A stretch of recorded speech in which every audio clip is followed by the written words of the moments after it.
podcast IMO.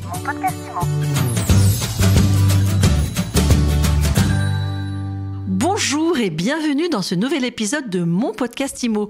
Je suis Ariane Artignan. Tous les jours, je reçois celles et ceux qui font l'IMO.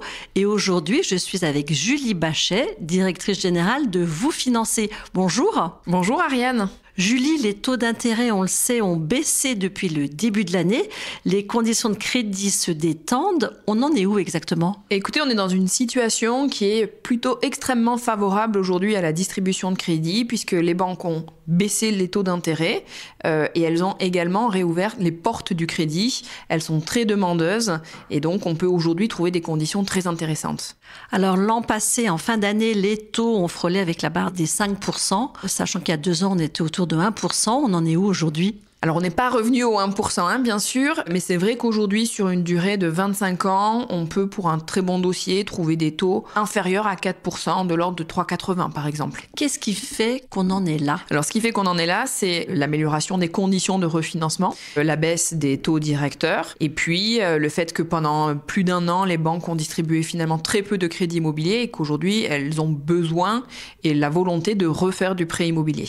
Donc vous sentez un véritable appétit chez les banquiers de prêter à nouveau ? Ah oui, clairement. Clairement, on est revenu dans un contexte où elles souhaitent faire du crédit immobilier parce qu'elles ont reconstitué leur marge, clairement, et puis également parce que c'est le premier levier pour aller développer leur portefeuille de clients. Alors Julie, c'est le moment d'emprunter ou on attend que les taux baissent encore ? Pour moi, c'est toujours le moment d'emprunter. De toute façon, puisqu'il est toujours plus intéressant d'être propriétaire que locataire, c'est encore plus le moment d'emprunter aujourd'hui, puisque même si les taux pourraient baisser dans les mois ou les années qui viennent, il y a aujourd'hui de bonnes opérations à faire sur les achats immobiliers avec des vendeurs qui sont potentiellement ouverts à la négociation. Donc vous avez intérêt à acheter aujourd'hui à un prix intéressant, même si le taux est un peu plus élevé que ce que vous l'auriez souhaité, puisque de toute façon, vous pourrez renégocier votre crédit immobilier si les taux venaient à baisser. Les perspectives au niveau des marchés financiers d'ici l'été, on dit si les taux venaient à baisser, ça veut dire qu'il y a beaucoup de professionnels qui font cette anticipation-là. Oui, effectivement, c'est vrai que le gouverneur de la Banque de France a annoncé que la BCE reviendrait probablement sur les taux directeurs avec une proposition à la baisse au printemps et plutôt fin du printemps, donc c'est une baisse qu'on attend plutôt pour le mois de juin et ça impactera évidemment les taux dans les banques aussi. Alors si les taux baissent demain justement et que j'emprunte aujourd'hui, comment je m'y reprends pour renégocier ? Alors là, 2 options. Soit vous retournez voir votre banque et vous lui indiquez que vous savez que les conditions d'emprunt se sont améliorées et que vous souhaitez en bénéficier. Soit votre banque accepte de renégocier le taux de votre crédit, le plus souvent en vous facturant quand même des frais de renégociation. Soit si votre banque ne souhaite pas le faire ou ne propose pas de conditions intéressantes, à ce moment-là, vous pouvez faire un rachat de crédit dans une autre banque. À ce moment-là, c'est une nouvelle banque qui va vous prêter pour rembourser votre crédit existant.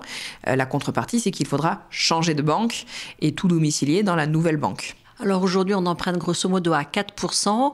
Pour avoir intérêt à renégocier, il faut que les taux baissent jusqu'à combien ? Moi, je pense que pour que ça vaille vraiment le coup, et surtout si vous devez changer de banque, c'est-à-dire changer de banque, c'est repayer des frais de dossier, c'est repayer des frais de garantie, donc caution ou hypothèque, il faut un écart de 1%, je serais tentée de dire, pour que ce soit vraiment, vraiment intéressant.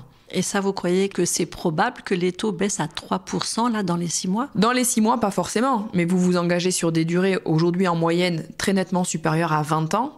Donc même si vous renégociez dans 4 ou 5 ans, vous avez quand même encore une durée restante supérieure à 15 ans. Ça vaudra le coup de renégocier. Alors on parle aussi d'un réaménagement ou pas, vous allez nous dire votre vision, des conditions du HCSF. Effectivement, on en entend parler, des discussions sont en cours. Bruno Le Maire a indiqué qu'il souhaitait également que ces conditions soient revues, notamment probablement sur la partie taux d'endettement maximum à 35%. Il est question que soit réintégrée une notion de reste à vivre. Ça, ce serait vraiment intéressant puisqu'aujourd'hui, on voit que le marché, notamment de l'investissement locatif, est bloqué puisque ceux qui vont investir ont souvent déjà un crédit sur leur résidence principale, d'autres crédits en cours, et ils sont bloqués par cette norme des 35% d'endettement alors qu'ils ont souvent de très bons revenus. Donc ça pourrait débloquer le marché de l'investissement locatif. Exactement. Alors pour en revenir au conseil pour bien emprunter, donc vous dites on se lance et si les taux baissent, on sera à même de renégocier. Aujourd'hui, on peut toujours faire du PTZ dans l'ancien si on achète une passoire thermique en zone B2 ou C. C'est ça la législation. Comment je fais si j'emprunte avec un PTZ et je le cumule avec un crédit classique. Oui, tout à fait. Alors ça, c'est vraiment un levier aujourd'hui extrêmement intéressant pour les personnes qui habitent dans les zones B2 ou C. On le disait tout à l'heure, il y a parfois des bons coups à faire sur des prix d'achat qui peuvent se négocier, notamment sur les logements qui sont des passoires thermiques, puisqu'il faut fatalement faire des travaux. Donc si vous achetez un bien F ou G pour votre résidence principale et que vous êtes dans une zone dite détendue, donc B2 ou C, vous pouvez bénéficier du prêt à taux zéro dans l'ancien à partir du moment où vous réalisez au moins 25% du coût de l'opération de travaux.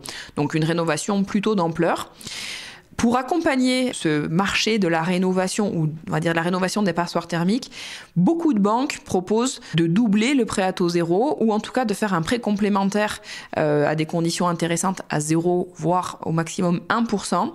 Et tout ça cumulé, ça permet finalement, entre le bénéfice du prêt à taux zéro, le bénéfice du taux bonifié ou du prêt bonifié par les banques, ça permet d'emprunter beaucoup plus, pour un coût de crédit nettement inférieur. Certes, une mensualité qui est légèrement revue à la hausse puisque vous empruntez quand même plus, mais finalement, on a projeté que les économies d'énergie qui allaient être réalisées en passant d'un logement F à un logement C, par exemple, venaient plus que compenser cette augmentation de votre mensualité.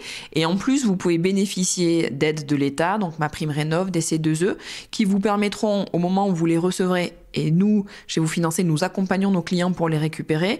Ça vous permet d'aller faire un remboursement partiel anticipé qui fait que finalement, pour une mensualité supérieure de moins de 10%, vous allez avoir un logement complètement réhabilité, valorisé puisqu'il aura été refait quasiment à neuf et avec une performance énergétique de très bonne qualité. Donc le bon plan, c'est d'acheter une passoire thermique aujourd'hui. Alors, il est plus intéressant d'acheter une passoire thermique et de faire les travaux en termes de crédit que d'acheter un logement tout de suite performant énergétiquement. C'est exactement ça. Merci beaucoup Julie Bachet. Je rappelle que vous êtes directrice générale de Vous Financer. Merci Ariane. Et je vous dis à très vite pour un nouvel épisode de mon podcast IMO à écouter tous les jours sur MySuite IMO et sur toutes les plateformes. Mon podcast IMO.